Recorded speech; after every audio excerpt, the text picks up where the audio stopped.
Hey guys, this is Steven Grover Supply. I wanted to shoot you a video on some of the basic functionality of this EBS260 Handheld Inkjet Printer. And where I want to get started is right here on the touch screen. Right off the top we have our print indicator, which will tell us where we're at. So it's stopped when the printer is not ready to print.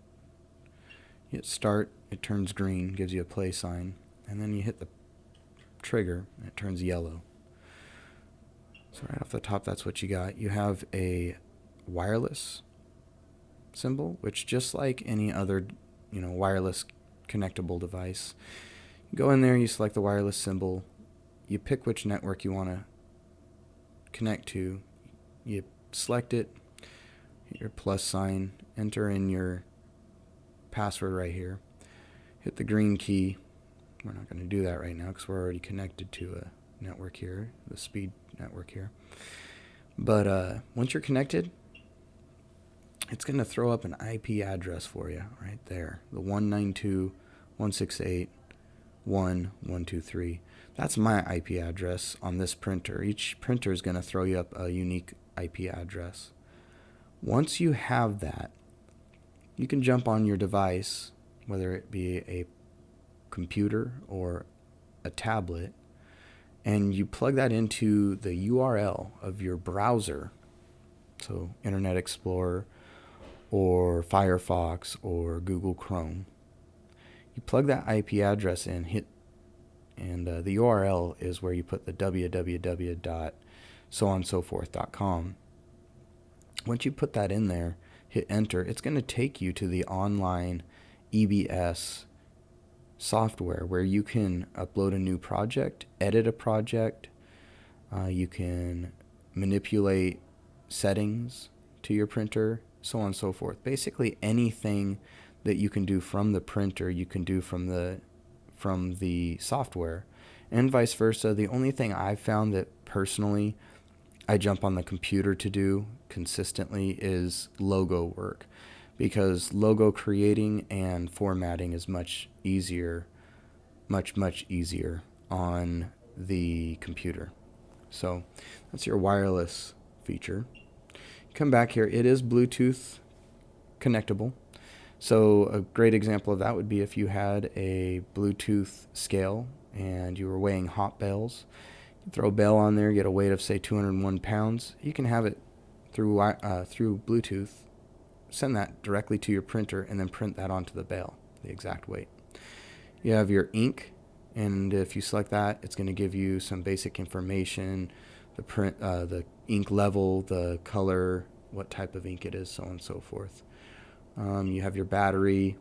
This is a lithium-ion battery, so it takes about 5 hours to charge, and you're going to get about 15-16 hours out of that battery. And the great thing about it being a lithium-ion battery is you don't have to wait until it's fully drained to throw it on the charger. You can use it during the day. I'd be surprised if you dipped below say 70-60%, somewhere in there, after a full days of use. You can throw it right on the charger. You don't have to wait for it to go all the way empty. So you just throw it on the charger and come in the next day, you'll have a fully charged battery. The time, that's pretty cool.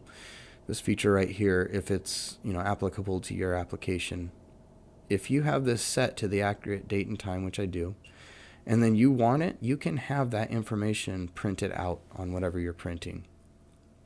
And it'll be, if it advances from 1530 to 1531, and the date from February 27th, which it is today, to February 28th, it's going to print out whatever it is. So that's pretty cool. Your power gives you a few basic functions: turn it off, restart it, log out. If you have more than one user, you can log out here and log in as the other user, and you can lock the screen. You have your information field here, and whatever's in that field is, when you hit start and pull the trigger, that's what's going to print. You can scroll through different projects right here. You can access different projects from this little folder, and what we were just scrolling through was in this folder. But if we back up to the beginning, the way I do my filing system, and you might do yours different, but you know, I have Grower Supply right here, GSC, Grower Supply Company. We might throw up, say, a BioTwine on there. And that way you can, just like on your computer, you can keep files separated. So if I'm creating something here at Grower Supply that BioTwine doesn't need, it doesn't have to clutter their inbox. And then you go from there. You got, I set these all up myself. It's up to you how you want to set it up. I've got, you know, mine are barcodes, images like logos and stuff, and then text. And whatever one you're in, so if you're in images and you select one here, whatever folder you're in, that's what you're going to be scrolling through when you hit these little arrows here. So these little dots here is how you get back. So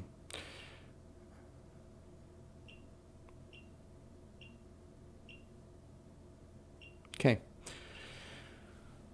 Next we have right over here our editing feature for the project we have selected. So if you click on that, you're going to get the ability to either edit the project itself or parameters.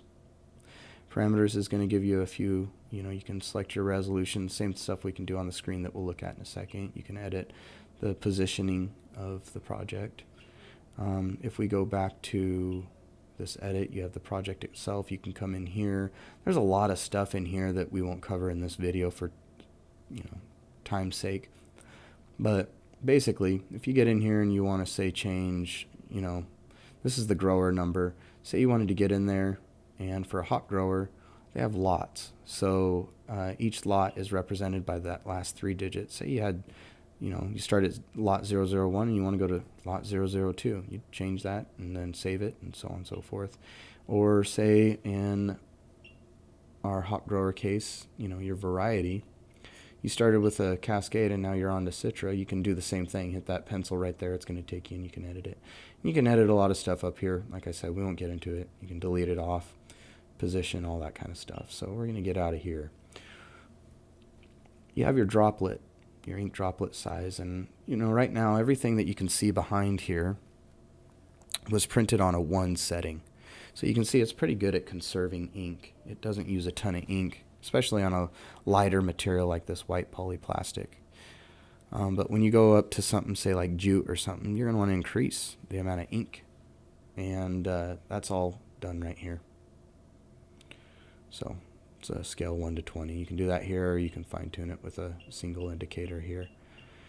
Once you find the settings you like, you hit the save, and it'll save it for next time you use it. Down here you have your resolution setting. And what that is the higher the number, the tighter the resolution. The smaller the number, the more spread out it's going to be, is kind of simply put.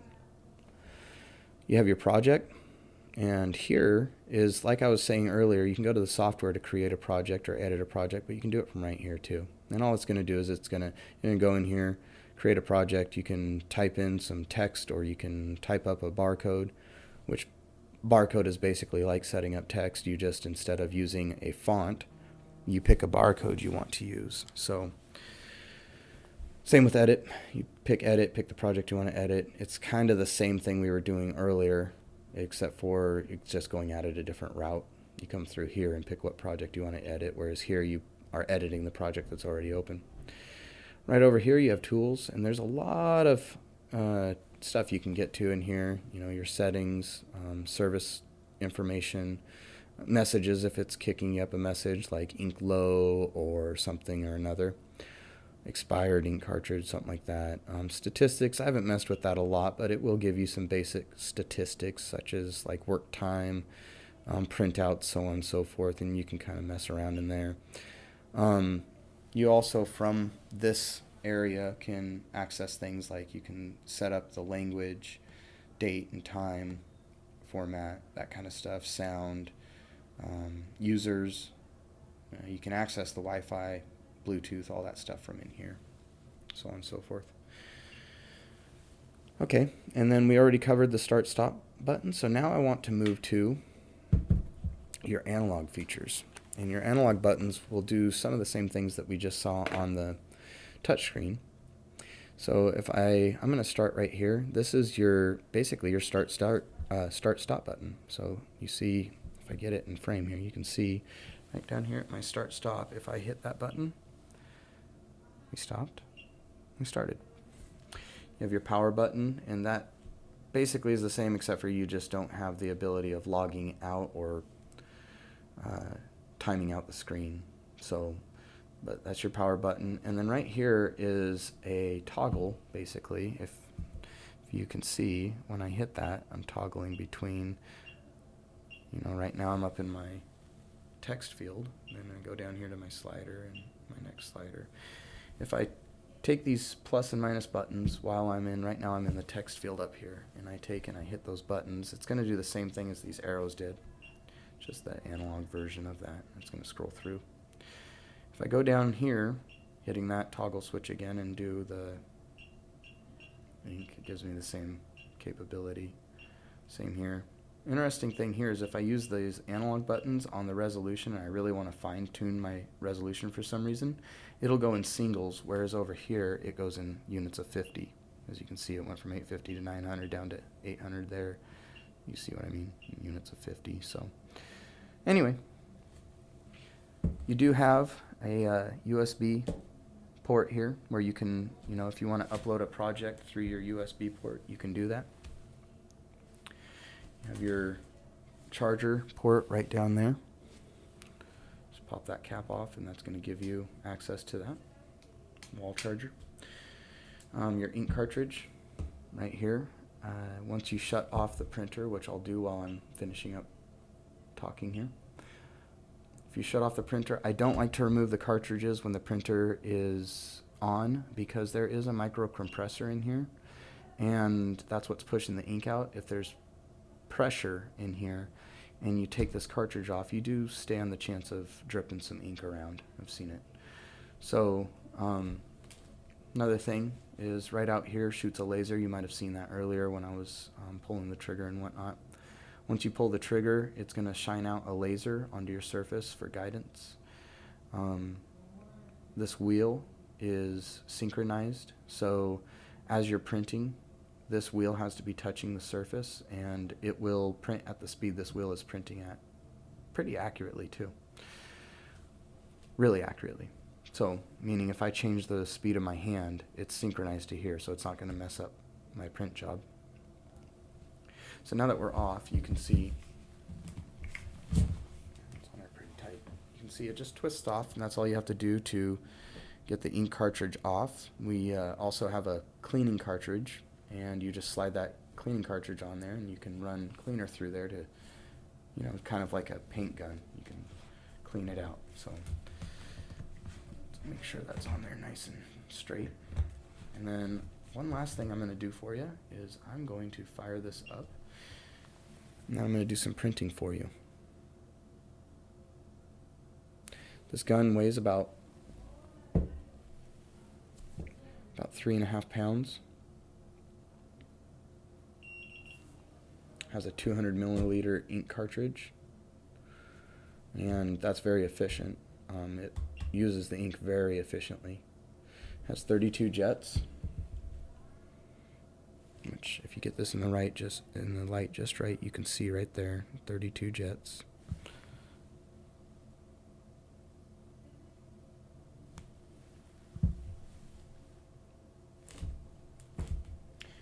It's about 2 gigabytes worth of storage, and it can store about 50,000 projects. So those projects we were scrolling through, it'll store upwards of about 50,000 depending on the size and what they are. But that's a lot of projects. So like when we're scrolling here, as you can see on the touch screen, as you're scrolling here, it'll store 50,000 of those is what it says in the literature. So like I said, I'm going to do some printing for you. So you hit start. It's going to prime the printer. Come over here, do some printing. Now I'm going to show you. You can see as I change my speed, it doesn't matter. It prints it out just as clean. And to show you the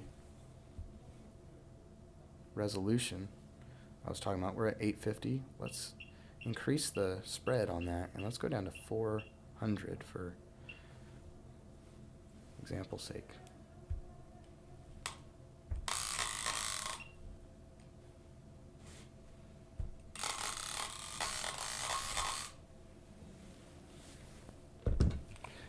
see how spread out that got. 850, 400. So it's the EBS 260. It's a very, very handy printer. If you have any questions, or if you would like to purchase one, or you need to purchase any ink or parts for it, give me a call. Grower Supply.